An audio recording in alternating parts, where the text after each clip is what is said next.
I'd just gone through a really tough breakup. You know the kind. The one that leaves you feeling completely hollowed out and restless. I was just looking for a distraction, a way to feel something else. So, when I matched with this French girl on a dating app, it felt like a brand new start. We texted for weeks, and those texts turned into late-night calls and FaceTiming sessions that went on for hours. She was beautiful, soft-spoken, and had this calming Parisian charm that could make the whole world just fade away. Eventually, we decided it was time to meet. The plan was for me to fly out and visit her in Paris.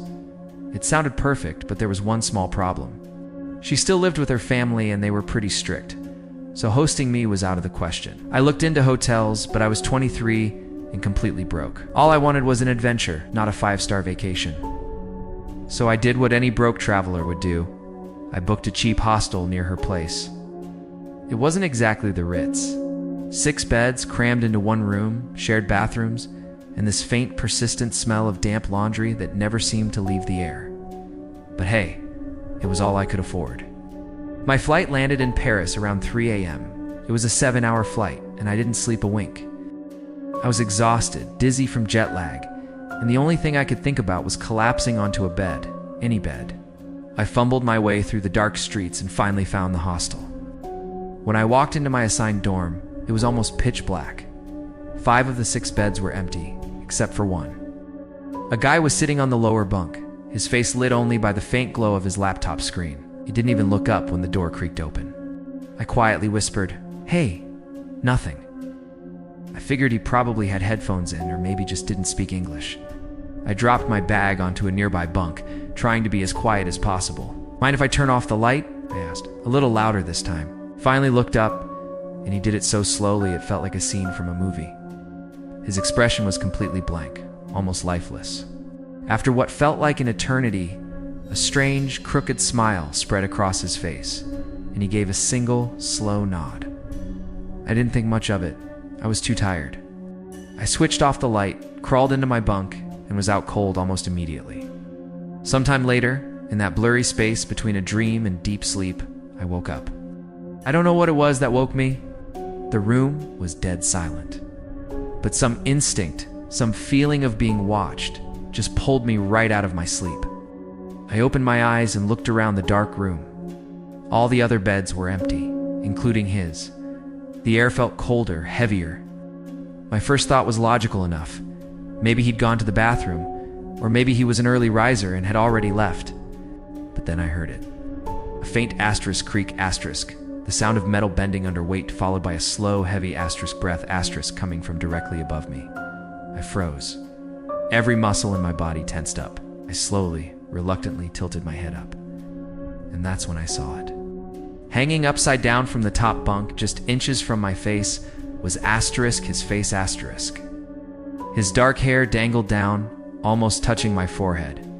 His eyes were wide open, unblinking, just staring directly into mine. And he had that same twisted, unnatural smile stretched across his face. He didn't move. He didn't say anything. He just watched me. For a second, my brain just couldn't process what was happening. It was too bizarre, too terrifying to be real. Then the panic hit me like a physical blow. I rolled out of bed so fast I hit the floor with a loud thud. My heart was hammering against my ribs. "What the hell are you doing?" I yelled, scrambling backward, trying to put as much distance between us as possible. He just sat up on the top bunk, still smiling, still staring at me like I was some kind of fascinating bug under a microscope. And then I heard the distinct asterisk, click asterisk, of a camera. He was holding up his phone. He was taking a picture of me, panicked and on the floor, and then he laughed. It wasn't a normal laugh. It was this weird, breathy, broken sound that echoed in the silent room. It didn't sound human. That was it. I grabbed my bag, my hands shaking so badly I could barely get a grip on it, and I bolted for the door. I didn't look back. The man didn't try to stop me. As I ran out, his chilling laughter just kept echoing down the hallway behind me. I ran straight to the front desk, my heart pounding in my ears. The guy working the night shift was half asleep behind the counter, and he looked completely unimpressed as I breathlessly tried to explain that some crazy guy in my room was taking pictures of me while I slept. I demanded a different room, a private one this time, and ended up paying extra for it. I didn't even think to call the police. I mean, what would I even report? A guy looked at me funny. Technically, no law had been broken, but that didn't stop me from going online and writing the longest, most furious review of my entire life. For the rest of my trip in Paris, I couldn't sleep properly. Every time I had to go back to that hostel, I was filled with this sense of dread, terrified I'd turn a corner and see that same man again. Thankfully, I never did. But sometimes even now, I wonder what he was doing. Why was he hanging over my bed like that, in the dark, just smiling? And the worst part is knowing that somewhere out there, that photo he took still exists. It's just sitting on some stranger's phone, a frozen, digital reminder of the night a complete stranger watched me while I slept. Thanks for listening to my story. If you have any creepy travel stories of your own, share them in the comments below. Don't forget to like and subscribe for more content.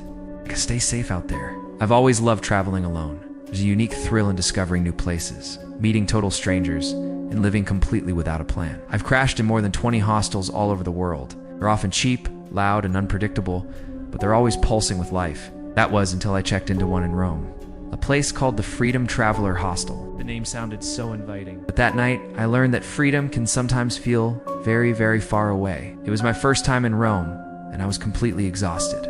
I'd been walking for hours with my heavy backpack, the ancient cobblestone streets rattling under my every step. Just finding the hostel was a nightmare. There were no clear signs, no bright lights, just a plain brown door tucked between two quiet cafes.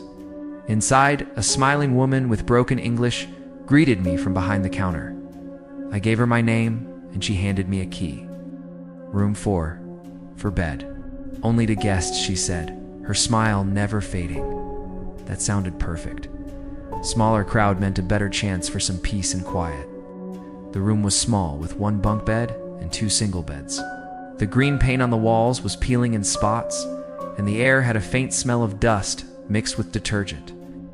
I dropped my bag, locked my passport and wallet in a small pouch, and decided to take a quick nap before heading out to explore. I was just starting to drift off when the door creaked open. Ah! 2 men stepped inside. They looked like they could be related, both tall, with dark hair, and they spoke with heavy accents. One was huge, probably 6'4" and broad-shouldered. The other was shorter, but looked just as solid. They smiled, introducing themselves as Marco and Lucio. We made some small talk for a few minutes, the usual stuff. Where I was from, what brought me to Rome.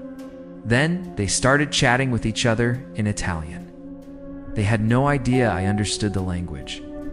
At first I didn't pay much attention, just letting their words wash over me. But then I heard one of them say something that made my skin crawl.